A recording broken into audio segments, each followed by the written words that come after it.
Question number 162। माननीय मंत्री जी। उत्तर 100 पाटिल पे। सर, माननीय मंत्री जी ने जवाब दिया है, इसमें सेंट्रल हज कमेटी कॉन्स्टिट्यूट क्यों नहीं हुई, पिछले 2.5 वर्ष हो गया। और मैंने एक सवाल अनस्टार्ट क्वेश्चन में 839 जो 2 दिसंबर को माननीय मंत्री जी ने सदन के पटल पर रखा, उसमें भी लगभग प्रक्रिया समझाई गई कि वेरियस इंस्टीट्यूशंस जो मिनिस्ट्री ऑफ माइनॉरिटी अफेयर्स के अंडर में आते हैं उनके का कॉन्स्टिट्यूशन रिकॉन्स्टिट्यूशन क्यों नहीं हो रहा है। इवन इस सदन से भी 2 सदस्य जो है वो कई इंस्टीट्यूशंस में जाते हैं, उनको भी नहीं लिया गया। 2.5 साल हो गया। मैं आपके माध्यम से, माननीय मंत्री जी ने इसमें आखिर में प्रक्रिया समझाते हुए लिखा है कि मैटर सब जुडिस है। मैटर सब जुडिस पिछले 2.5 साल में नहीं था, 3 दिसंबर को कोर्ट ने नोटिस किया है, तो आप मैटर सब जुडिस बता रहे हैं। हज कमेटी का कॉन्स्टिट्यूशन टाइमली ना होने से पिछले कई वर्षों से इतनी दिक्कत हुई है। भले ही हज नहीं हुआ पिछले 2 साल में, लेकिन जो 21 जगह से फ्लाइट्स हज की जाती थीं, जिसमें वाराणसी भी था, चेन्नई भी था, इवन कई मुख्यमंत्रियों ने लेटर लिखा है, तो ये सब अपना एडमिनिस्ट्रेशन करके कई जगह मैं प्रिपरेशन पूछ रहा हूं। माननीय सभापति जी, आपका संरक्षण मुझे चाहिए। अध्यक्ष महोदय, संरक्षण जब भी मिलेगा जब प्रश्न पूछोगे। प्रश्न पूछ रहा हूं मैं वही पूछ रहा हूं कि आखिर ऐसा कॉन्स्टिट्यूशन क्यों नहीं हो। और उसके साथ साथ एक जो हज के तरफ से ये आता था कि सब्सिडी बहुत दी जाती है। अच्छा हुआ ये सब्सिडी खत्म हुई, क्योंकि ये जो हाजी थे, जो जाने वाले थे, उस समाज के लोगों से बार बार वो ये पहल होती थी कि ये सब्सिडी महाराजा को ना दे करके ये सब्सिडी खत्म की जाए।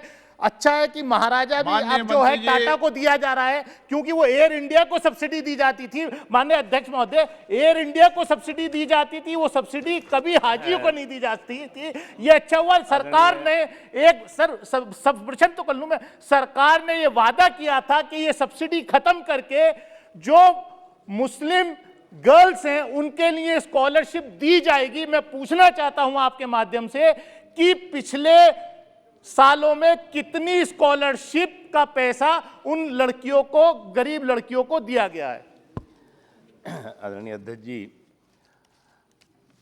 सबसे पहले तो जो माननीय सदस्य ने कहा है कि हज कमेटी और हज कमेटी के कारण पूरी की पूरी हज की व्यवस्था में दिक्कत आ रही, मैं जानकारी आपके माध्यम से देना चाहूँगा कि हज प्रोसेस और हज प्रक्रिया में Haj committee of India, ministry of minority affairs, ministry of health, ministry of civil aviation, ministry of home और कई विभागों के साथ साथ जो जद्दा में हमारे CGI हैं, उनकी पूरी की पूरी टीम लग करके और हज को सुगम तरीके से, सरल तरीके से, सफल तरीके से हो सके, इस काम को करते हैं। आदरणीय अध्यक्ष जी, पिछले 2 वर्षों से कोरोना पैंडेमिक के चलते और सऊदी अरब किंगडम के जो भी दिशा निर्देश हैं उसके कारण हज 2020 और 2021 नहीं हुआ। और हमें इस बात को कहने में आपके माध्यम से खुशी है कि प्रधानमंत्री नरेंद्र मोदी जी के नेतृत्व में भारत से सबसे ज़्यादा इतिहास में हज यात्री हज यात्रा पर 2019 में जा चुके हैं। और ये संख्या जो है वो जितने भी देश हैं, केवल जो इंडोनेशिया है उसके कुछ हज़ार जो हैं वो ज़्यादा हैं। माननीय सदस्य जी को मैं केवल एक चीज़ बताना चाहूँगा कि ईज़ ऑफ डूइंग हज की दृष्टि से कई रिफॉर्म इस दौरान किए गए हैं। इन रिफॉर्म्स में जो आपने कहा हज सब्सिडी ख़त्म करना, उसके साथ साथ बिना महरम के साथ ही मुस्लिम महिलाएं हज यात्रा पर जा सकेंगी, ये जो बाध्यता थी उसको ख़त्म किया गया और बिना महरम भी हज यात्रा पर हज़ारों की संख्या में मुस्लिम महिलाओं ने हज यात्रा की और इस बार भी अगर हज होगा तो ज़रूर करेंगी। उसके साथ साथ हमने 100% पूरी की पूरी हज प्रक्रिया को ऑनलाइन और डिजिटल बनाया है। और मुझे इस बात को कहने में इस सदन में खुशी है कि भारत पहला देश है जिसने पूरी की पूरी अपनी हज प्रक्रिया को ऑनलाइन और डिजिटल किया है, जिसकी वजह से ट्रांसपेरेंसी आई है, जो मिडिल मैन है उनका खात्मा हुआ है और सरल और सफल तरीके से हज यात्रा हो रही है। उसके अलावा ई टैगिंग की व्यवस्था इसी दौरान 3-4 सालों के अंदर हमने की है। ई मसीहा, यानी कि जो भी हज यात्री जाते हैं उनके स्वास्थ्य की, उनके सुरक्षा की सुविधा की व्यवस्था हम यहाँ और सऊदी अरब में जो हमारा काउंसलेट है वो करता है। मोबाइल ऐप, इस बार हमने जितनी, इससे पहले 3 सालों में जितनी भी एप्लीकेशंस आ रही हैं डिजिटल आ रही हैं या मोबाइल ऐप के ज़रिए आ रही हैं। उसके अलावा जो है वो हमने आपको बताया कि जो बाध्यताएं थी वो ख़त्म की हैं। उससे जो आपने एक बात कही कि हज सब्सिडी के ख़ात्मे का जो है वो आपको फ़ायदा क्या हुआ है, फ़ायदा क्या हुआ है, मतलब उसका लाभ क्या हुआ। देखिए, हज सब्सिडी हमारे समय तो हमने तो की नहीं थी। हज सब्सिडी तो बहुत दिनों से झुंझुना था, झुंझुना भी नहीं था बल्कि एक छल था, पॉलिटिकल छल। मैं आपको केवल इतना जानकारी देना चाहता हूं कि हज सब्सिडी खत्म करने के बाद भी हमारी सरकार की ट्रांसपेरेंसी, हमारे सरकार की नेक नियति का नतीजा है कि जब सब्सिडी थी तो श्रीनगर से जो हज यात्री हज यात्रा पर जाते थे उन्हें देना पड़ता था 1,97,783 रुपीज़, 1,97,783 रुपीज़। और जब हमने हज सब्सिडी खत्म कर दी तो हज यात्रियों को कितना देना पड़ रहा है? 86,000। उसी तरह से मंगलुरु में जो हज यात्री हज सब्सिडी के साथ जाते थे उनको 1,33,400 कुछ देना पड़ता था। हज सब्सिडी खत्म करने के बाद 80,000 रुपया बेंगलुरु के हज यात्रियों को देना पड़ा।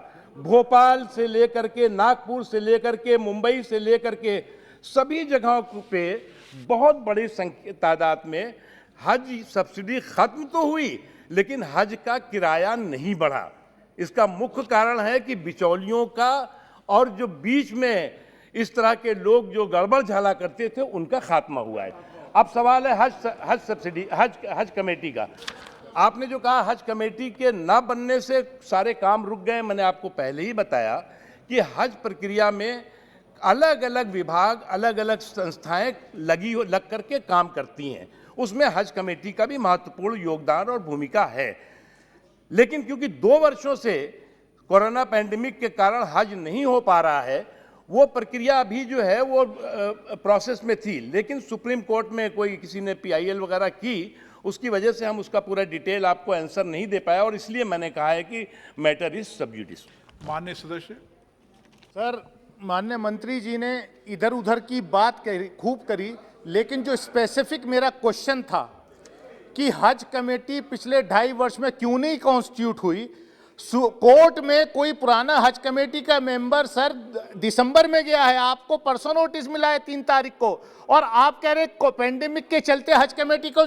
ये पार्लियामेंट ने एक्ट बनाया है कि सेंट्रल हज कमेटी को कॉन्स्टिट्यूट करना है। कितनी स्टेट में हज कमेटी इस काम कर रही है, आपकी जिम्मेदारी है। मैं अध्यक्ष महोदय, मैं यही कहना चाहता हूं कि आपने इस दौरान अगर हज कमेटी होती तो आप कंसल्ट करते। आपने 11 डिसएम्बार्केशन पॉइंट्स को खत्म कर दिया, चेन्नई से खत्म कर दिया, वाराणसी जहां से पूरा पूर्वांचल, बिहार, ईस्टर्न यूपी के हाजी लोग जाते थे, वो खत्म कर दिया।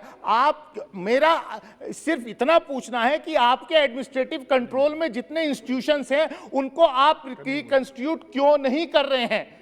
आप खाली अपने कंट्रोल में रख के जो इंडिपेंडेंट बॉडीज हैं उनका कॉन्स्टिट्यूशन क्यों नहीं हो रहा? सेंट्रल वक्फ काउंसिल के लिए 2 मेंबर यहां से जाने चाहिए, आपने क्यों नहीं आज तक लिए? हज कमेटी क्यों नहीं कॉन्स्टिट्यूट की? सीधा सीधा जवाब दीजिए। आप कहते हैं, आपका नारा है सरकार का सबका साथ, सबका विकास, सबका विश्वास, सबका प्रयास, तो हज कमेटी वाले भी प्रयास करें ना।